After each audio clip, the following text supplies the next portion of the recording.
Hey guys, I always forget to mention in the beginning, but remember to comment, like, and subscribe because we are trying to grow this channel up to 100 subscribers. We're really close. We just need 3 more. But I also want to thank Maui for his helping me create my YouTube banner. He actually did the whole thing. I just kind of gave him little ideas here and there, but he's an artist. He knows what he's doing. So this is our new YouTube banner. If you guys haven't noticed it on the main channel or the main page of the channel. It's pretty awesome. So this has the Westquin 703, my username and everything, and then play to earn repeat. And then Splinterlands we talk about and Splinterlands we talk about. Because those are the 2 main games that I am playing. Hey, what's going on, guys? So today I want to talk about small accounts and how to grow them as a beginner player or someone who's just starting out.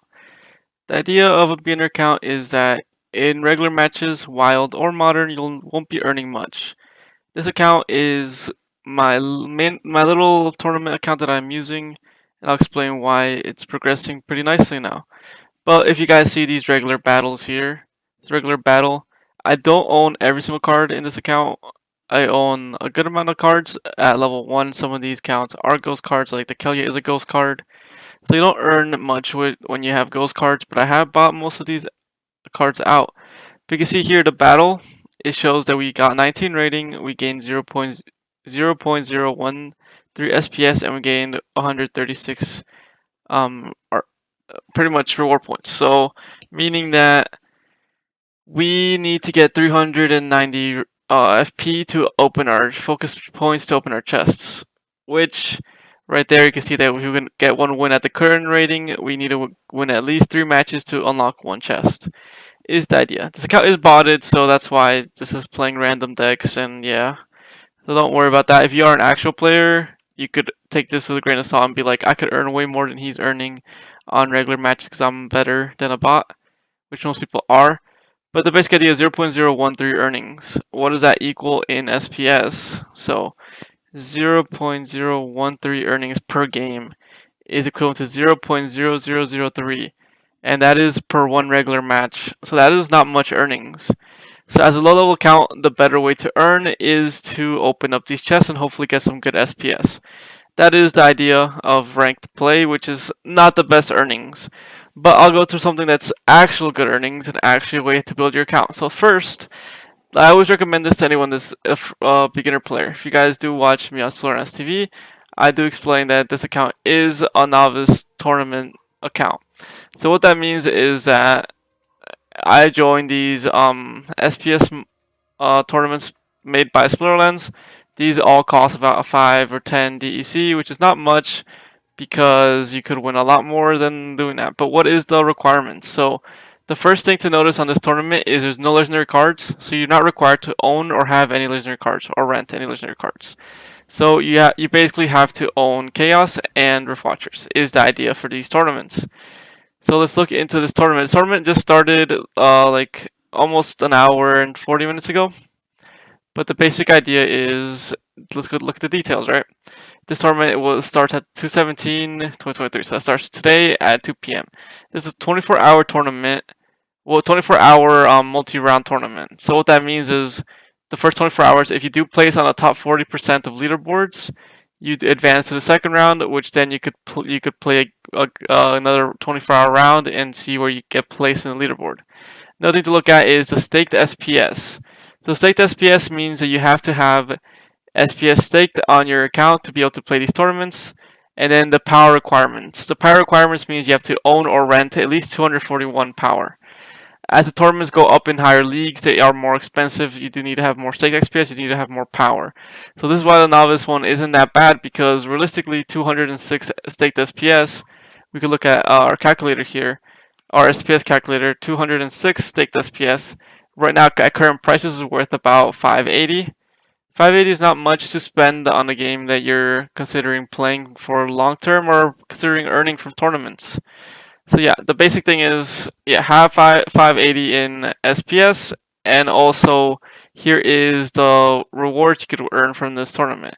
So if you do end up landing between 129 and 256, you are getting 5 DEC, which is pretty much you refunded on the tournament you just played because you did bad in it.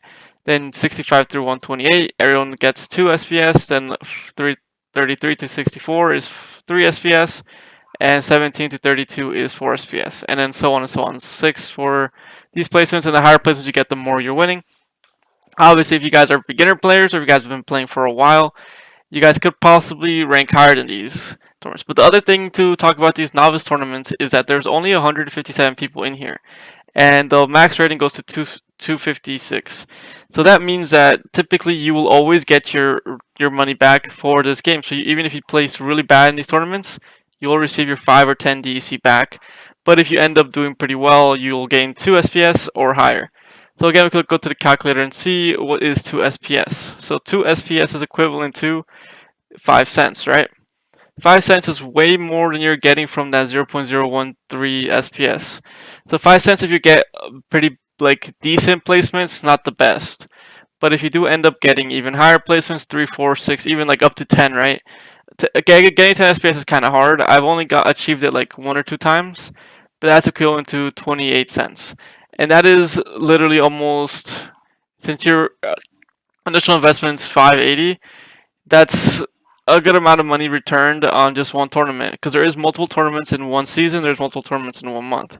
So the idea is if you could play as much as possible in these tournaments and earn as much as possible in these tournaments, you will be able to pay off what you are initially invested and or even buy other cards out that you want to play with. So another thing is that this is a Chaos and Modern tournament.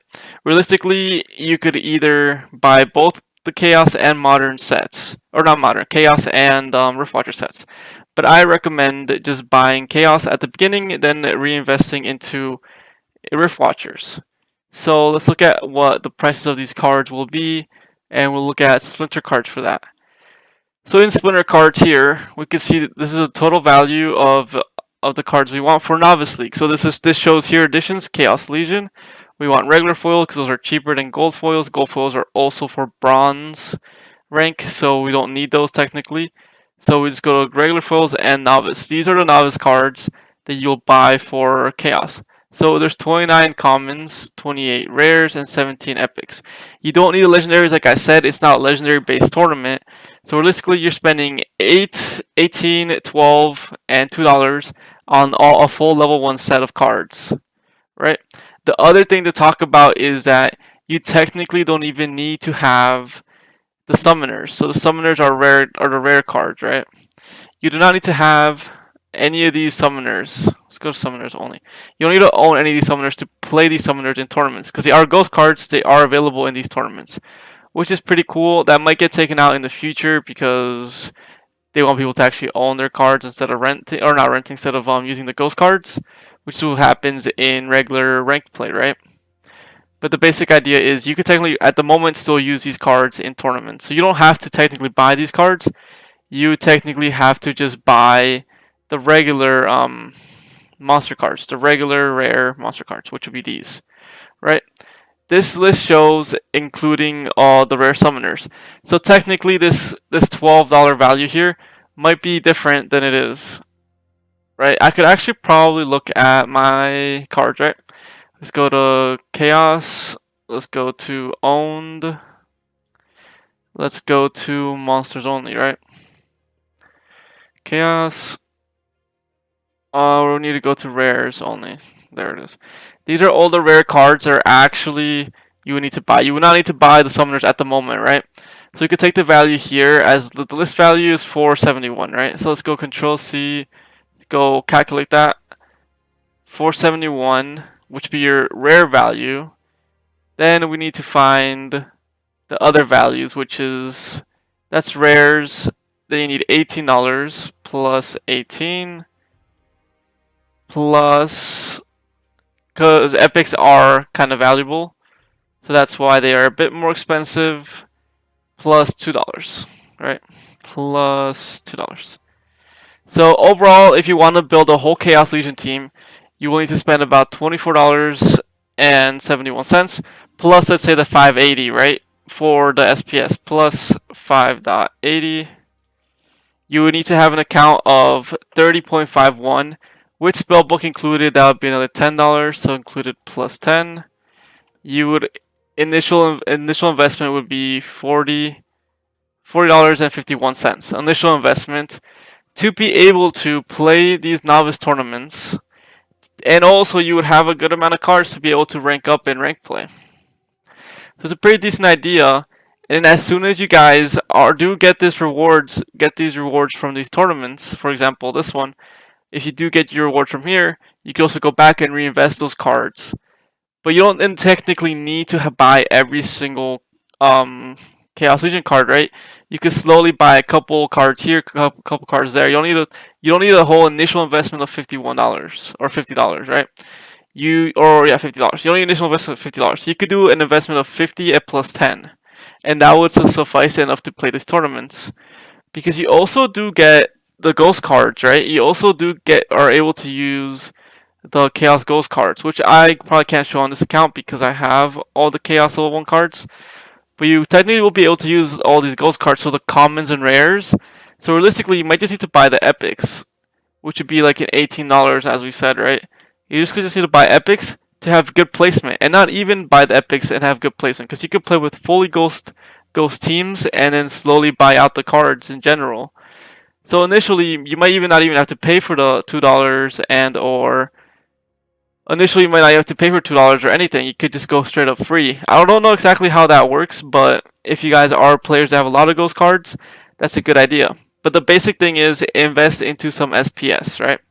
The thing is, the other tournament that is for like this tournament, probably I believe this one does cost more staked SPS and more power. Power is not that important because, well, it is kind of important, but like I said, a $10 initial investment would probably get you more power than you need. So that's like a level 1 common. Like this one would be like 5 power, right? If you get an epic, it would be like, for example, this would be like 100. So you just need like two epic cards, two epic cards and like 1 common for this tournament, because this is let's say like 3 epic cards, which wouldn't cost that much. It'd probably be like maybe $3 or $4, right? So initial investment of $10 for spellbook, investment of $10 more for regular cards, and about $5.80 for regular SPS. So initially you would have to invest around, let's say like $30, 35 or more depending. But there's also another tournament here which is saying this one's more expensive to play in. It does cost 600 as staked SPS, which 600 staked SPS is equivalent to $16. So typically, it won't be that expensive to actually start playing these tournaments and playing these games. This is an idea of why I like playing these tournaments and why a lower account should be trying to lean towards playing these tournaments, because you can earn more rewards than actually playing in regular matches. A lot of new players don't look at these tournaments and are like, oh, I could do good in them. No, a lot of players look at these tournaments and are like, oh, people are winning good amounts of money here and there, but I don't know if I'll be able to like suffice in these tournaments. I don't know if I'll be able to compete. But you are technically almost always guaranteed your money back, and you're technically almost guaranteed to win something, right? So why not play these tournaments? Alright, guys. But thanks for watching, guys. I'll talk to you guys later. See ya.